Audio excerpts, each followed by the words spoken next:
Hello बच्चों, स्वागत है आपका केवाईटी एजुकेशन चैनल में। आज आपका डे 29 यानी 29वें दिन का वीडियो है। ठीक है, ये है आप लोगों का ये जिसमें आज क्लास चलेगा 6, 7 और 8 का कंबाइंड क्लास चलेगा। ठीक है, जैसा कि आज आप लोगों को पता होगा कि रूटीन के अनुसार आज आप लोगों का क्लास किस चीज़ का है? हिंदी का। ठीक है, किस चीज़ का क्लास है? हिंदी का। तो हिंदी का जैसे ग्रामर पोर्शन हो रहा है तो ग्रामर पोर्शन में आज 6, 7, 8 का तीनों एक ही रहेगा। ठीक है, तो सबसे एकदम शुरू से यानी कि जीरो से आप लोगों का ग्रामर स्टार्ट करते हैं। इसके पहले मैंने आप लोगों को कुछ राज्यों में बोली जाने वाली भाषा का नाम बताया था, लिपि और भाषा, इस तरीके से सब कुछ मैंने बताया था। भाषा 2 प्रकार के होता है, ये सब चीज़ मैंने बताया था आपको। अब मेन ग्रामर यहाँ से स्टार्ट होता है, यानी किसी भी भाषा को जानने के लिए हमें किसकी जरूरत पड़ती है? व्याकरण की। तो वो हम यहाँ पे सबसे पहला टॉपिक ग्रामर में यानी व्याकरण हम स्टार्ट करेंगे। सबसे पहले हमारा क्या है? व्याकरण।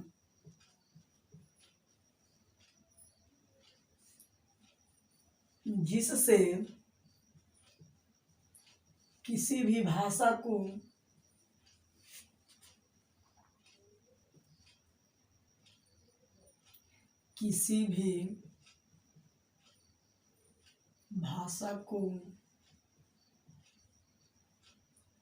शुद्ध शुद्ध बोलना, लिखना तथा अर्थ समझना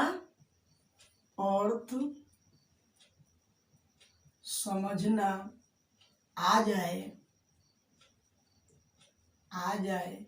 उसे व्याकरण कहते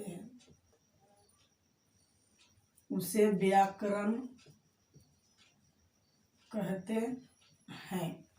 यहाँ पे देखिएगा, जैसे मैंने लिखा कि जिससे किसी भी भाषा को, मतलब व्याकरण क्या करता है कि हमें किसी भी भाषा को सिखाने के लिए जरूरी होता है कि कौन सी भाषा कब स्त्रीलिंग पुल्लिंग ये सब का जानकारी, कहाँ कोमा, कहाँ रुकना है, कहाँ क्या बोलना है, ये सब की जानकारी हमें कौन देता है? व्याकरण। तो किसी भी भाषा को, मतलब किसी भी भाषा को सीखने के लिए उस भाषा का आप लोगों को व्याकरण यानी अंग्रेजी में बोले तो ग्रामर पढ़ना जरूरी होता है। तो बोल रहा है कि जिससे किसी भी भाषा को शुद्ध बोलना, लिखना तथा अर्थ समझना आ जाए उसे ही हम क्या कहते हैं? व्याकरण कहते हैं। तो अगर हम व्याकरण पढ़ लेते हैं तो हम किसी भी भाषा को शुद्ध बोल सकते हैं, लिख सकते हैं और उसका अर्थ समझ सकते हैं। ठीक है, जैसे मान लीजिए कि अच्छा का कितना, जैसे किसी भी भाषा को शुद्ध बोलना, तो हम जो बोल देते हैं हम कॉपी पे लिख नहीं सकते, तो जो बोलना आ जाएगा तो लिखना आ जाएगा। और अर्थ समझना, जैसे हम मान लीजिए कि बोल दिए अच्छा, मतलब कोई देखा है, हम बोले कि अच्छा है, तो मतलब कि वो दिखा रहा है तो हम उसको बोलेंगे कि क्या है? अच्छा है। अब बोलेंगे अच्छा, तो मतलब उसके बातों से हम क्या हो गए? प्रभावित हो गए, तब बोलते हैं अच्छा। तो अच्छा का कितना अर्थ निकलता है, तो वो हमें अर्थ बताता कौन है? व्याकरण बताता है। कौन बताता है? व्याकरण बताता है। तो व्याकरण ही बताता है कि किसका अर्थ क्या होता है, शब्दों का अर्थ बताता है। यानी बोलना भी कौन सिखाता है? व्याकरण। लिखना भी कौन सिखाता है? व्याकरण। तथा अर्थ समझना भी कौन सिखाता है? व्याकरण। तो इसीलिए बोला जाता है कि जिससे किसी भी भाषा को शुद्ध बोलना, लिखना तथा अर्थ समझना आ जाए उसे क्या कहते हैं? व्याकरण कहते हैं। क्या कहते हैं? व्याकरण कहते हैं। अब यहाँ पे देते हैं व्याकरण 5 प्रकार के होते हैं। इसके 5 खंडों में बांट के पढ़ा जाता है। व्याकरण 5 प्रकार के होते हैं। व्याकरण कितने प्रकार के होते हैं? 5 प्रकार के। पहला है वर्ण विचार। दूसरा है शब्द विचार।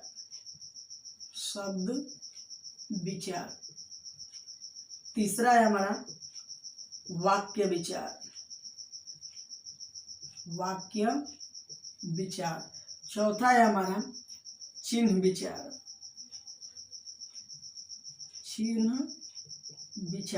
है जो पांचवा है हमारा, वो है हमारा छंद विचार। ये देखिए आप लोगों को दिखाई दे रहा है ना यहाँ पे?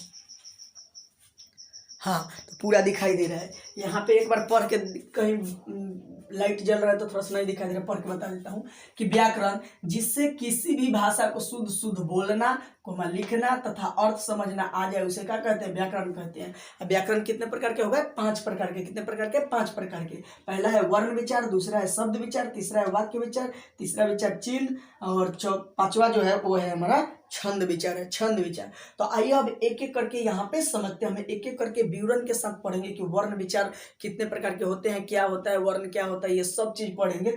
शब्द पढ़ेंगे, उसके बाद वाक्य पढ़ेंगे, उसके बाद चिन्ह पढ़ेंगे, उसके बाद हम छंद पढ़ेंगे। ठीक है, पूरा डिटेल से हम ग्रामर पढ़ेंगे। ठीक है, तो यहाँ पे व्याकरण जो 5 प्रकार के हो गए यहाँ पे। अब सबसे पहले देखिएगा, समझाने के लिए अभी ये लिखना नहीं है आपको, ये लिखना है, वीडियो को रोक के और ये पूरा लिखना होगा तो लिख लीजिएगा। आइए एक एक करके पहले समझते हैं यहाँ पे। ठीक है, तो पहला है वर्ण। वर्ण मतलब एक जो, जैसे क से ज्ञ तक, अ आ कहारा, ये सब होता है, मतलब अकेला होता है। जब सिंगल होता है, हिंदी का वर्ड सिंगल होता है, जैसे हम बोल दिए क, ट, मा, च, ये सब मतलब अलग अलग बोल दिए यहाँ पे, जैसे म, क, च, ट, प, तो ये सब क्या हो जाता है? हमारा वर्ण होता है। क्या होता है? वर्ण होता है। क्या होता है? वर्ण मतलब अकेला रहेगा।